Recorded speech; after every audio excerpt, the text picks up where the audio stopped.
Fivrina nasional voalohany tamin'ity mata électif ny ben'ny tanàna tamin'ity taona 2024 dia manao zao fanamarana zao izay sotenany ben'ny tanàna manerana ny Madagasikara. Voalohany amafisina etona ny fahafonana ben'ny tanàna iara-iasa sy ifanometana amin'ny mpitondra fanjakana ankehitriny mba hanatarana ny tena fanovana marina. Manaraka an'izay dia toerinay amin'ny herinay manontolo ny fanakorotana ataon'ireo olombitsy sy ny famporosiana azy ireo satria izahay ben'ny tanàna dia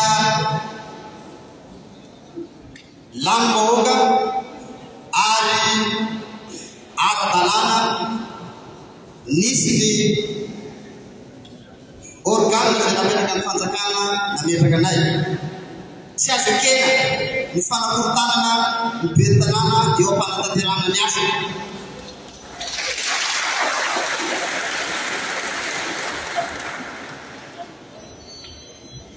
Antsoavy ny ataonay amin'ny tompona ndraiky mpanapahefana mahefa mba handray fepetra entika amin'ireo endrika tsy fanaran-dalàna ataon'ireo olombitsy any amin'ny commune sasatsasany eto Madagasikara.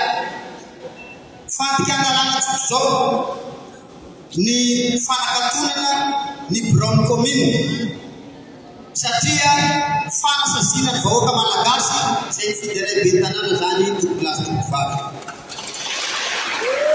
Antsoavy ny ataonay amin'ny andro toministra ny fitsinjaram-pahefana sy ny atitana mba hanome baiko entitra ny lehibe district eny amin'ny distrika manerana ny Madagasikara mba andamina satria rehefa sirena dia olombitsy ary feno fankalana politika fiatsiny ka ahina ny mety isiny fifandonana eo amin'ny samy vahoaka malagasy satria izay ben'ny tanàna dia lany tamin'ny maronisa tompolasy tompovavy.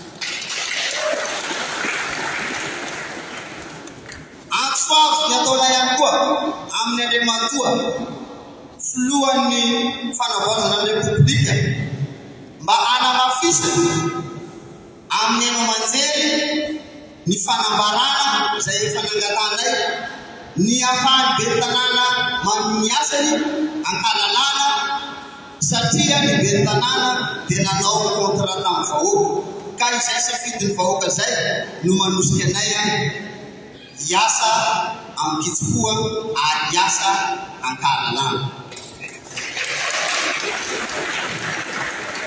Atsara ny famoronana dossier sy ny fanenjera ben'ny tanàna noho ny antony sy fitovizan-kevitra ara-politika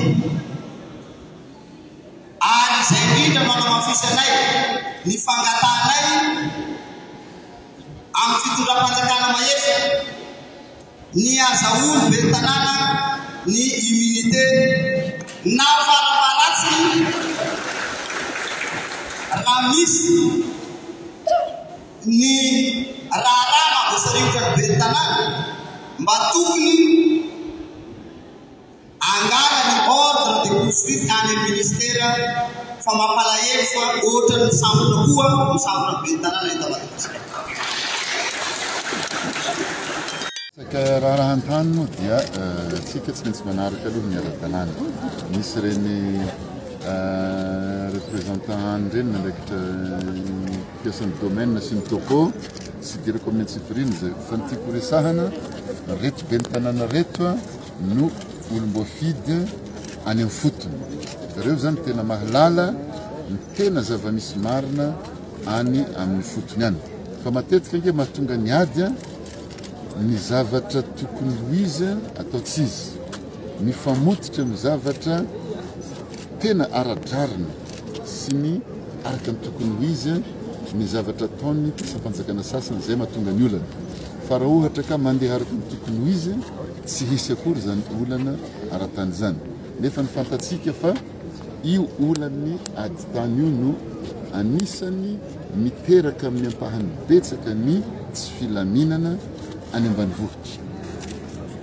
Misy aza ny mpianakavy prétendre miady tany, misy prétendant miady tany, ary tena misy mifamono mihitsy.